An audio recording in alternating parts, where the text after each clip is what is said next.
Hi there everyone, this is Jed McCabe of www.bodybuildingalert.com. Welcome to this short video presentation called Can You Get Big Fast Using the 300 Workout. In case you don't know, this concerns the film called 300 which starred Gerard Butler. The film was made in 2006 and the task was to get the actors in shape fast because they were showing a fair amount of flesh in the film and we didn't want them to look too embarrassing. So they got a personal trainer called Mark Twight involved. He invented the routine and I've seen a lot of comments on the message boards about it, hence this short video. I've not seen the film, but I've seen a few clips from it and some still photos as well, and it has to be said that, assuming it's not digitally been remastered, the actors do look in very good shape. And of course the claim is that the 300 routine is actually what's caused them to get in such good shape. Now the 300 routine is actually more of a fitness challenge than a workout, but under certain circumstances you could get a really good workout from it, as you'll see in a second. The cardio demands are very high though, so if you've got any doubts at all, do check with your doctor before you get involved in this.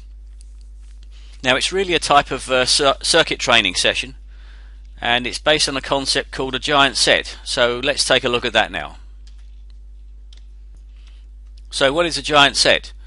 Well, a giant set is simply several sets of different exercises done one after the other, ideally without pause, which is easier said than done, I should say.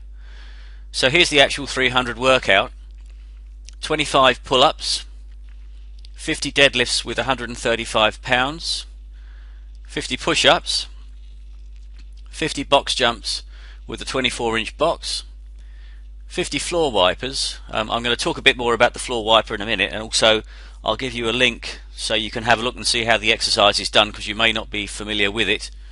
But it's a core and shoulders exercise with 135 pounds on a barbell.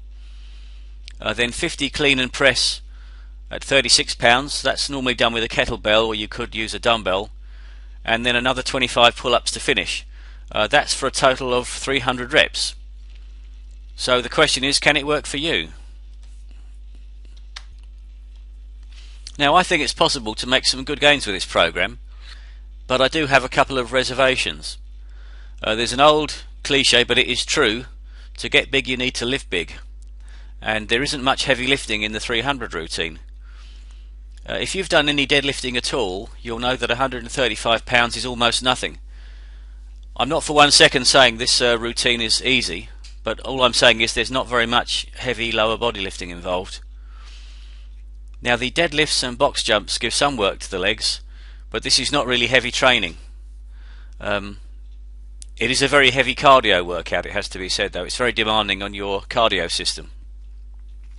I'd also suggest that if you've already got a muscle building routine that's going at the moment and it's working fairly well, if you try and shoehorn the 300 routine into that existing routine, it could actually stop your muscle gains altogether because it's so taxing on the cardio system. Now another cliche is, if it ain't broke, don't fix it. So as I just said, if you're making good gains, I wouldn't even think about adding the 300 routine just at the moment. Now please don't misunderstand me here. I'm not slagging the routine off. What I am saying is that you need to be careful how you add it into your routines. So let's take a look now at when it would be a good time to incorporate the 300 workout into your muscle building. So here are some scenarios where I might consider using the 300 routine. The first one is if I can guarantee access to all the gear needed to do the exercises. And that probably means if you train in a commercial gym, when is your gym quiet? Of course, if you train at home, you just need to have all the equipment needed to do the exercises. The point is that the trick is to do all the reps as quickly as possible, keeping your form textbook of course. And so the last thing you want if you're at a commercial gym is to have to wait around for someone to finish using a bar or a kettlebell or whatever piece of equipment it is, so that you can then do your target number of reps.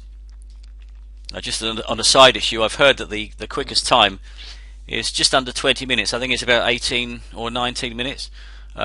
So the last thing you want is to be halfway through it when it's going really well and then find that someone's using the piece of equipment you need to do your next set of reps on. So that's something to think about. I'd consider using the 300 routine if what I was doing at the moment just wasn't working. I'd also think about it if I needed to step my cardio fitness up. Now, an important caveat here is if you've got any concerns at all about this, about your ability to cope with this routine, do check with your doctor first. Show them a copy of it and just get their input. It's also important, if you do this routine, to make sure that you're well rested after the session. I'd suggest, as a general rule anyway, after any workout you want at least 1 day's rest after the session. Ideally 2 is even better. But certainly with the 300 routine, don't try and do anything else the day after, so you need at least 1 day's rest in between sessions. I'd need to make sure, if I was doing this routine, that my rest and recovery system was properly dialed in, because it's absolutely crucial that you've recovered fully before you do your next workout, and that's regardless of whether it's another session with the 300 or ideally another session which has got more lower body work involved. You also need to be sure that your outside the gym factors are not too stressful at the time. What I mean by that is if there's something going on at work, say you're at a very busy time in your job, or if your home life is going through a stressful period, for example, say you're moving house or expecting a child or something like that. So you need to make sure that your diary is fairly clear of outside the gym distractions. I'd certainly consider doing the 300 routine if I was concerned about fat levels and if I was trying to cut some fat. The other thing that needs to be considered is you need to be sure that you can actually do the routine, because this is actually pretty tough, and a lot of people, I've read this in the forums, have actually barfed up after the sessions. So you need to think about that. Do you really want that? Now, to me, being sick after a heavy weight session is not much fun. And bear in mind that you'd need to be doing the routine often enough in order to reap the benefits of it, because there are benefits if you can do it. Now, most of the people I'm speaking to are recreational bodybuilders, and of course heavy weightlifting is quite demanding, but it should still be an enjoyable activity. And you'd have to ask yourself, are you enjoying doing it if it's actually going to make you sick after you've done the workout? So that's something to bear in mind. I said earlier that there was a couple of slightly unusual exercises in the 300 routine, so let's just take a quick look at those now. Now, we all basically know what push-ups and pull-ups and deadlifts are, but a couple of things you may not have seen before. The first one is the box jump, which is exactly what it says. You have to jump up onto a 2-foot box and then jump back down 50 times. This is easier said than done, and there's a couple of things you need to bear in mind. The first thing is that as you jump down, make sure that you give at the knees in order to protect your knee joints, and that can be quite tough to do as you get tired, and you will get tired. Another thing is to make sure that you've got decent footwear. Perhaps a no-brainer, but I think it's worth mentioning. This is one of the rare occasions where having spongy shoes with plenty of give in the soles and heels might be the best thing to have. I wouldn't normally recommend these for weight training. Normally you want strong shoes with not too much give or too much sponginess in the sole or the heel, so that your feet aren't shifting around when you're lifting a heavy weight. But you need to have decent footwear whichever way you do it, and sometimes if you're jumping down from a 2-foot box you might want a bit more give in your shoes than normal, so that's something to consider. Something else which isn't on the screen while I think of it is that of course the box that you're jumping up onto needs to be of sound construction, otherwise there could be a nasty injury in the offing. Now let's look at the floor wiper exercise. This is one that a lot of people probably won't have heard of, and I'll be honest with you, I hadn't heard of it myself either. It's quite tough to describe how to do it, but essentially you're laying on the floor on your back with a 135-pound barbell at arm's length. Then what you have to do is you have to lift up your toes, that's by lifting your feet off the floor of course, in order to touch the bar above your head. Now that sounds pretty tough, and it is actually pretty tough. It's actually it's a terrific exercise for building core strength, and I think one of the biggest benefits of reading about this routine is it's taught me about the floor wiper exercise, because I think you can build a tremendous amount of core strength with it. Now, to see a video demonstration, if you Google floor wipers, there's quite a few of them on YouTube. Craig Ballantyne of Turbulence Training does a demonstration of it. Now, if you aren't strong enough to do the floor wiper with a 135-pound barbell, you could try just beginning with an empty bar, or even just have your hands stretched up above you and see if you can reach up and touch your hands with your feet.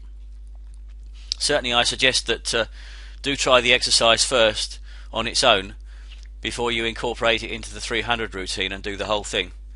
There's a link on the screen there which you can see, which actually gives you a pretty good description of how to do the movement if what I've said isn't clear. Let's move on now.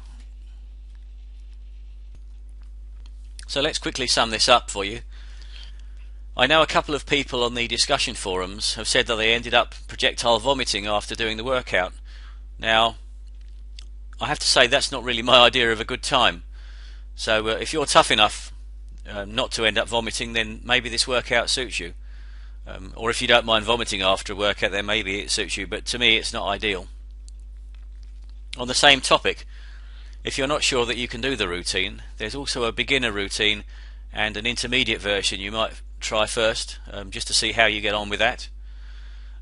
Because it has to be said that 50 chins in a session is pretty tough, and I'm not sure there are that many people that could do 50 chins in a session. As I was talking just now about the floor wiper, I think that's a terrific core exercise, and for me it's been the biggest benefit in the 300 routine is learning about that exercise, because I think you could really make some significant strength gains by doing it. Now, I believe that the 300 routine would certainly improve your cardio fitness, but as a muscle builder I have some doubts, chiefly because of the lack of lower body work, which is really what adds muscle mass. You may well know that over 2/3 of your muscle mass is concentrated in your legs and back. Now, if you're not really training legs that hard, then that's a lot of potential muscle tissue you could be building which you aren't. I think one of the fastest ways to get bigger is to not neglect your lower body work. I'm going to talk a bit more about that in a second. Now, leading on from that, I do know what really does build muscle mass quickly, so let's just quickly take a look at that. Now, the most important thing you can learn in muscle building is to understand how to design your own routines that suit your body. Program design is far and away the most important part of successful muscle building. If your program design is lousy, then you're not going to make any gains, regardless of how great your diet is. It has to be said that most people overcomplicate muscle building.